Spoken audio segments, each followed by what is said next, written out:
Bowl season has begun. The final elements on some guys that are going to be in this draft. Where might they fall? We're going to start today on our latest mock into the new year, all the way from 1 to 32 today and tomorrow. Locked on NFL Draft. Let's go. You are Locked On NFL Draft, your daily podcast covering the NFL Draft. Part of the Locked On Podcast Network, your team every day.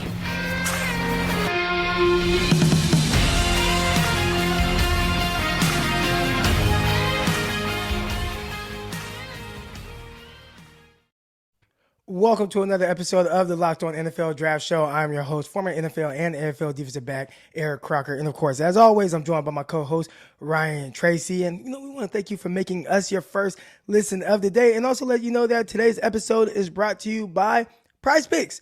All right. Prize Picks is a daily fantasy made easy. Pick 2 to 5 players, and if they score more or less than their Prize Picks projections, you can win up to 10 times your money on any entry. First-time users can receive a 100% instant deposit match up to $100 with the promo code Locked On. That's PrizePicks.com, promo code Locked On. All right, Ryan, we are locked on after the holidays. It was busy. You had Christmas. You had all this other stuff. You had travel. We had storms. We had snowstorms people were dealing with. A lot of canceled flights. A lot of unfortunate situations. I hope everyone is safe now, and we are safe and back and ready to hop straight into this mock draft. We're going to do the entire first round over these next couple of days. All right, we're going to do 15 picks today, and we are starting with number 1. All right, number 1 on the clock right now is Houston Texans. So, Houston, are they going quarterback here? Are they done with the Davis Mills experience? I think they have to be at this point. That there's no shining light. What you had seen from progression from him last season has kind of hit the wall, I think. And I know you're a big proponent of Davis Mills. I don't know that you can get a whole lot more out of him in this situation. So I do think that they have to start fresh. I think the whole rigmarole around the organization has gone on long enough that they need a fresh set of eyes driving the bus, particularly on the offense. But for the roster in general, I don't think there's anybody better than a guy that has shown, despite some of the negatives that people are going to throw at you, that he can lead, that he can bring teams back, that he understands situational football and what it means to be a leader in those situations. Bryce Young's the pick. I don't know if I'm going to be able to change that this whole off preseason, but this is the way that it is right now. Bryce Young goes to the Houston Texans. And it feels like he's kind of primed to take on the responsibility of leading that team. You see what he's done at Alabama, and this hasn't been their most talented team. I guess the playing field has been a little bit more even over the last couple years, but he's been good. He's been a guy who has made really good decisions. He throws the ball well, not the biggest of arms, but extremely accurate, and the mobility is there. I think he's a guy that's going to be really good at the next level, and excited to see him play for the Houston Texans. I am now on the clock, and I am picking for the Chicago Bears. And I think there are a lot of people that want to just continue to build around young quarterback Justin Fields. And we see him really having to carry that team. And I think a lot of it, and this is an underrated part of playing quarterback, a lot of him quarterbacking and what's on his shoulders and how he has to carry this team has to do with the defense. Defense isn't great right now. And, I watch the 49ers and I see a team that when this defense is clicking, your offense can relax a little bit. You're not pressed and forced to feel like you have to make every single throw and, you have to force this. And if this goes bad, then it's terrible. All right. So if I am the Chicago Bears, I want to continue to kind of build on that defense. You lost guys like Quinn. Let's go out there and get Will Anderson, a guy who can be really good on this team, lead this defense, really disrupt opposing passers, and maybe that take a little bit of pressure off of the offense for Chicago. I completely agree with you. They need a guy, right? They need somebody to be the alpha in that group. Obviously, Will is Will, and I think that makes a lot of sense. That brings us to the Seattle Seahawks. And for me, I'm impressed with Geno Smith and what they've been able to get going this year. They've hit a wall, and I think we can all recognize that projecting it forward is probably a little bit darker than it was 6 weeks ago. So I don't think that you can pass on the opportunity to be at number 3 and not go at the quarterback position. There's obviously a couple of prospects we'll talk about in a minute that are very much worth consideration here. But in the end, you don't get a top 3 pick very often, especially if you're a franchise like this that you feel can bounce back. So I think you got to pull the trigger and go get CJ Stroud Take your chances. There are similarities, I think, to the way Geno plays the game and what you can project CJ doing as well. So I think that's a pretty natural fit, in my opinion, for what they'll be able to do. CJ Stroud to the Seahawks. Stroud at number 3 to the Seattle Seahawks. Seattle fortunate for that trade by for Russell Wilson, and that was it really worked out in their favor. Has not worked out well in the Broncos' favor at all. It's actually been probably one of the worst picks in recent years, because on top of giving up the draft capital, you also paid him a ton of money, and he got his head coach fired. So I don't think people were necessarily expecting that.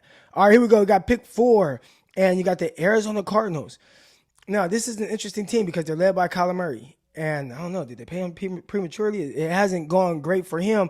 But also a guy who's announcing his retirement, Mr.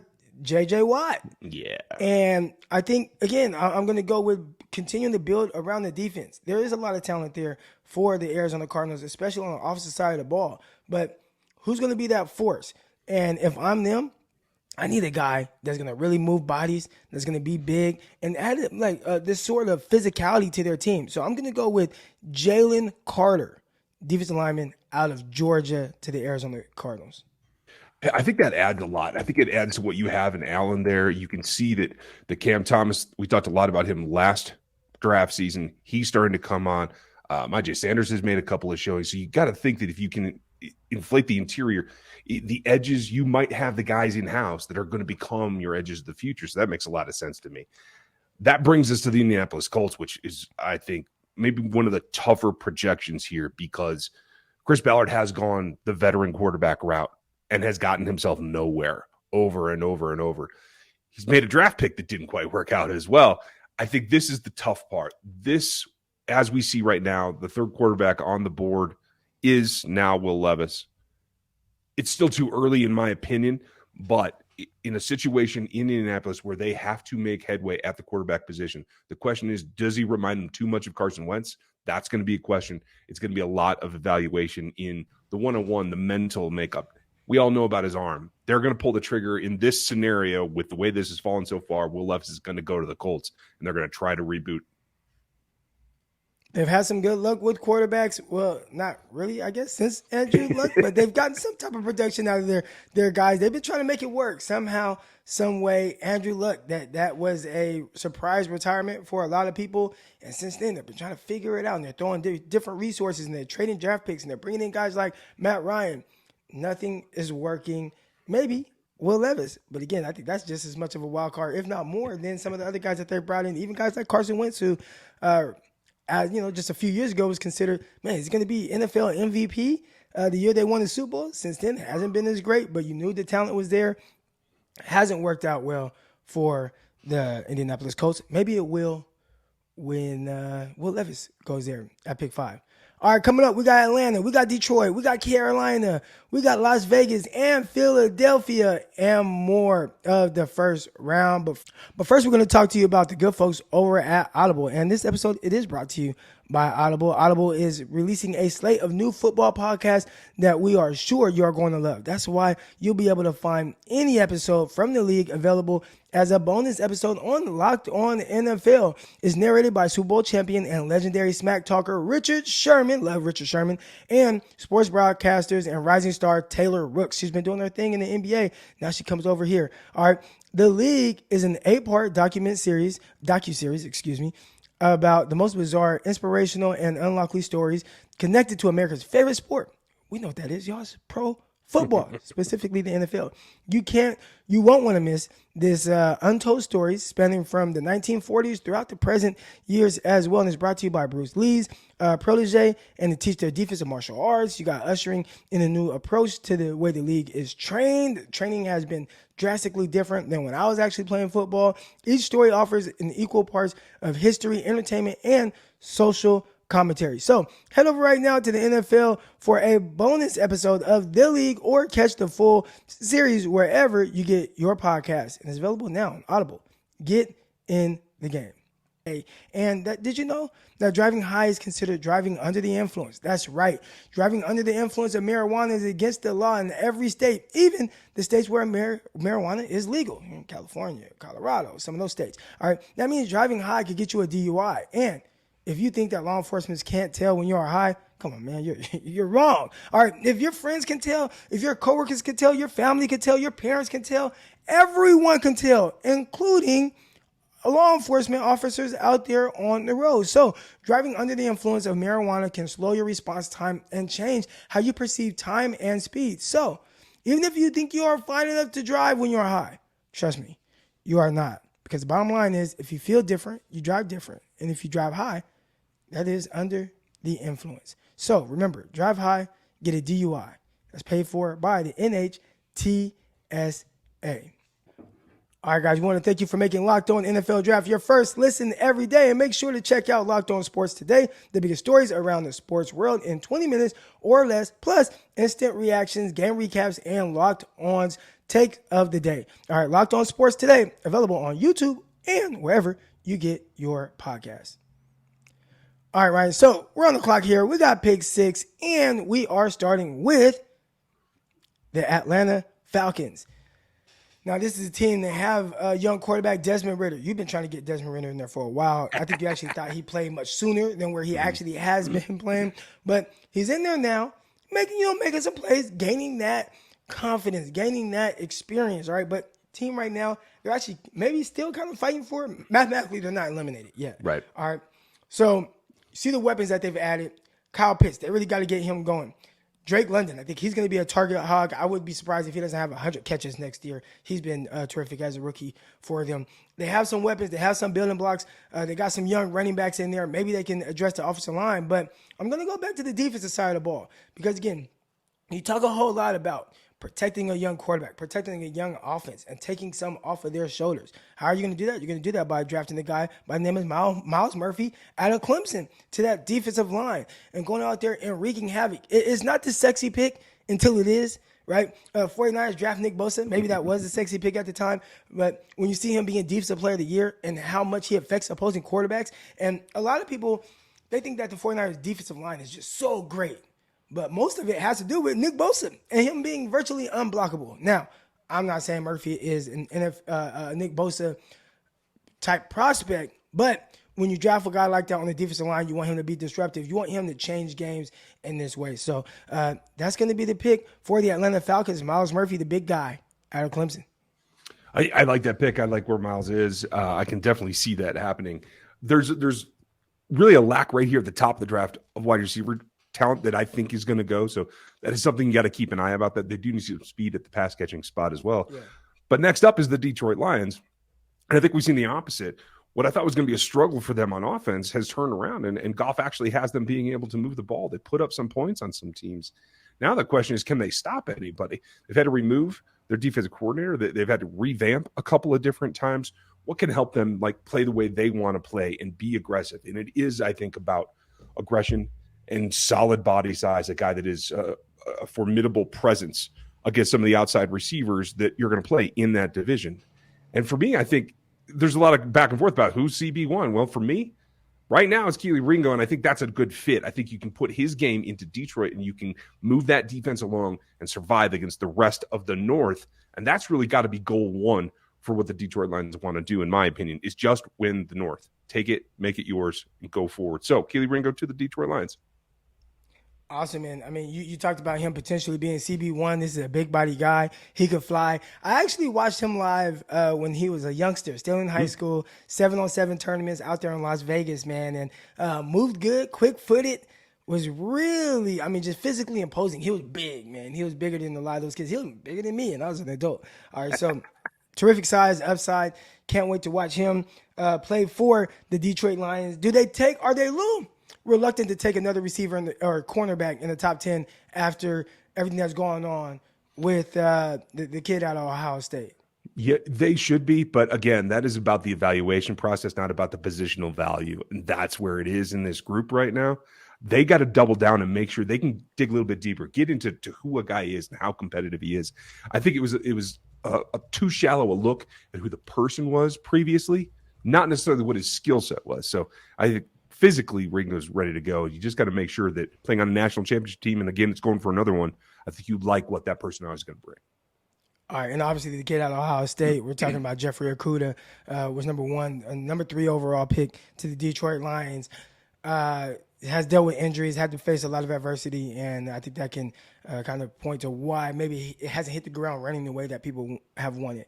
And for me, I thought it was more of a schematic approach when he was drafted. I have to watch a little bit more of what their approach is now, but I know right away, I'm like, man, that's a man coverage. Are you going to ask him to do the things Darius Slay was doing? If so, I don't think that fits his skill set very well. And so far, it's been a little up and down. New staff, we'll see how that whole thing plays out. Next up, we have the Carolina Panthers. And the Panthers, I mean, new coaching staff coming in, just fired the coach. They're actually finishing strong. Sam Darnold's keeping them afloat, but we all know that Sam Darnold, he's not the long-term answer there. No. So who is? And this is the same organization. And I think it worked well out in the Bible Belt, having this kind of flashy quarterback, big-time ability, big arm, athleticism, and they got to take a swing here. Do you continue to try to, make things work with guys like Baker Mayfield and, P.J. Walker and whoever else they've had at quarterback over the last few years, right, including Sam Darnold? Or do you say, you know what, we're going to go draft Anthony Richardson, the big, strong quarterback out of Florida, and just work with him and, get things going there. And I think that's what they do here. So a little rich for Anthony Richardson. We'll see as this process plays out. But right now we got him going number 8 overall to the Carolina Panthers. Well, I think you're certainly within bounds to do that, and it may just come true, too, because we both feel, and I don't mean to speak for you, but I think we both feel that Levis and Richardson are not top 10 pick evaluations. But we all know what happens. Quarterbacks do get pushed up. Desperation does come when you feel like you have the bulk of a team in place, except for that position. So Richardson, Carolina would be interesting. I think that they've shown that they still have some spark. They still have some drive. Maybe that's enough, because I think what you're going to find is inconsistency at the quarterback is going to slow that team down. But we're going to get there. Now is the really interesting one. It is the, I got to remember this, Las Vegas Raiders. I always do that wrong. But where do they go next now that they have decided to bench Derek Carr? Something that, even though it has been a terrible season for him, I really didn't see coming. I think there's a lot of rigmarole, and the temptation is going to be for national people to put a quarterback in this spot. I don't believe that's going to happen, because I think there will be a veteran, or at least somebody with experience in the league, that does get traded into that spot. And I do think Derek Carr is on his way out. So how else can you help him? What else does he need? This is where you start to look at wide receiver. I could certainly see that. But again, this is a top heavy in terms of the top 10. It is a defensive draft. Can you help them stop putting up so many points? Can you give somebody to help out with what you have up front with Max Crosby? I like Brian Versay in this spot. Bring him in, push the middle of the pocket, be able to attack the other quarterbacks in this division. The AFC West obviously has Herbert, has Mahomes. We'll see what happens in Denver, but I like that fit, and I like that. Other than some defensive line choices they've made in a couple of years past, I think you can project Versay into this role that can give you down after down after down production and be a foundational piece in this organization. All right, we've been going defensive line heavy, and we're going to stay there with the pick of Tyree Wilson out of Texas Tech. Big edge guy, 6'6", 275 pounds, and he is headed to the Philadelphia Eagles. They continue to build up a monster of a defensive line. I love the way that they play, the physicality. You watch how that translates into wins right now, and that's how they're winning. Brute, physicality, specifically on that defensive line, on the offensive line. Everybody talks about how well they're built up front. I think they continue to add to that. They still have the guys on the outside with Slay. He's playing well. With Bradbury, he's playing awesome, maybe underrated. They could potentially add a safety here. Receiver position, I think they have their foundational pieces with A.J. Brown, with Smith. I like Miles Sanders in their backfield. You got the quarterback position. You could potentially go O-line. The O-line is playing extremely well. How much longer would Lane Johnson play? But right here, we're going to go edge rusher and continue to harass opposing quarterbacks for the Philadelphia Eagles. And them having a top 10 pick is just ridiculous. That's ridiculous. Yeah. Well done. All right. So that's the top 10 there. We got a few more picks coming up. BetOnline.net is your number one source for all sports betting information, stats, and analysis. Get the latest odds and trends for every professional and amateur league out there, from pro football. You got the college bowl season going on right now. You got basketball. The World Cup just passed. They got all of that at BetOnline.net. And if you love sports podcasts, which I know I do, and I'm pretty sure a lot of y'all listen to this podcast right now, y'all do as well, you can even find those at BetOnline as well. They're always the fastest and easiest way to get your betting information. Head over right now to the website today, or use your mobile device to learn more about BetOnline, where the games start. All right, here we go. We got pick 11 on the clock now. And where are you at with that one? What we did with Bryce Young going to them with number 1, I think we have to back that up and we have to fortify that. So how can you help him out? Give him more line help. What's Tunsil going to do? There's a lot of rumor that he could be moving out of Houston this particular offseason. So there's an opportunity right here to instantly replace him. That looks like Paris Johnson to me. If you're going to give a rookie a left tackle to pair with him, you're going to get a couple extra draft picks. So this might not be the last first rounder they have in this particular draft. Let's see what happens with Tunsil. But right now, let's say Tunsil moves out. I like Paris Johnson in this spot. I think he can adapt. I think he can grow with Bryce Young. And I think that gives him a pair that Bryce can have faith in. They can come up together. And I like that pairing. So Paris Johnson from Ohio State.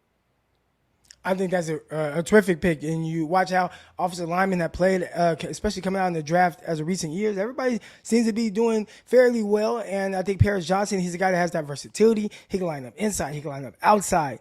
I think that experience right there just adds more value to exactly what he is.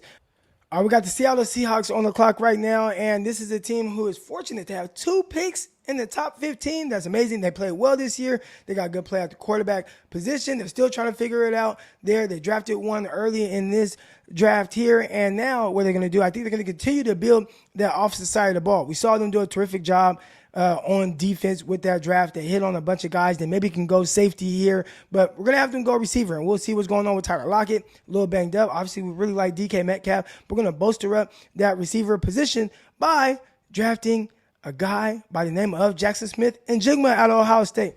I think that's a little rich right now. We'll continue to see throughout this process, but I think a guy who can come in, he can play in the slot, he can line up outside, but I like him in the slot, complementing what they have at the other receiver positions with DK, with Tyler Lockett. There are other guys that I think potentially can go in this spot or be the first receiver taken off of the board. You got Johnston out of TCU. Of course, he's the first guy that comes to mind. You got Rashee Rice out of SMU. But I think right now we're going to go with Jackson Smith and Jigma out of Ohio State to the Seattle Seahawks.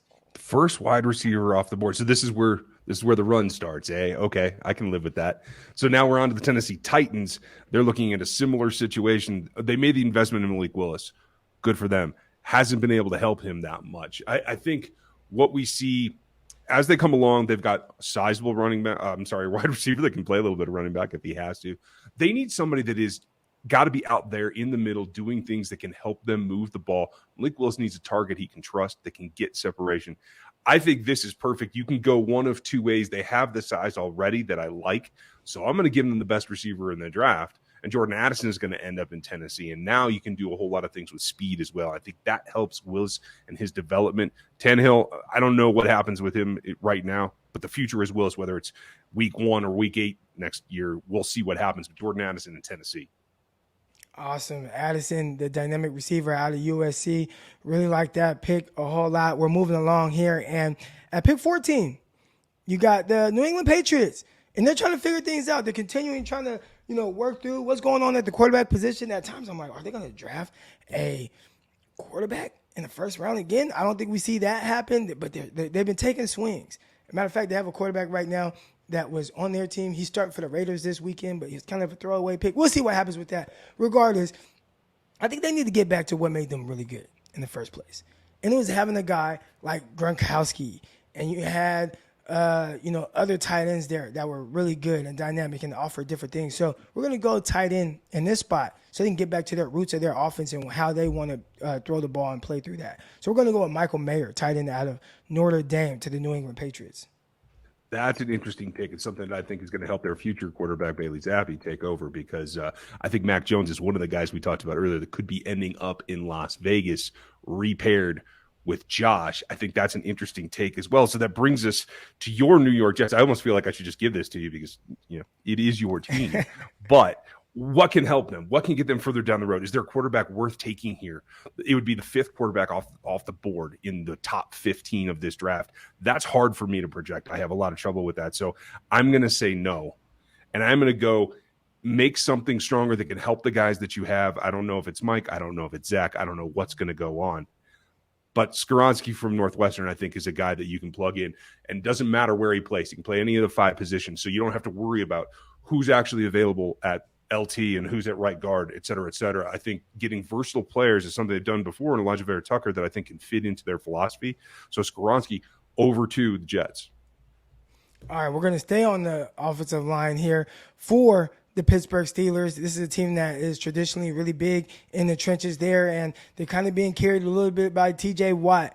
You got, young pieces there. You want to continue to protect that quarterback. So they're going to take out of Oklahoma Anton Harrison, offensive tackle. And, so he's the Mr. Irrelevant of the first half of the mock draft. What do you think about them potentially adding the offensive line to the mix?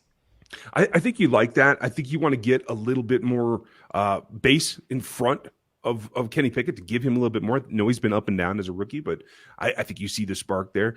I might lean weapon a little bit more. We'll see what happens in the back half of this draft that we're going to do tomorrow, folks. So be prepared for that, and we'll see what else comes around. The interesting selection of which tackle you gave him, so I like that as well. Let's mix it up here in the early going.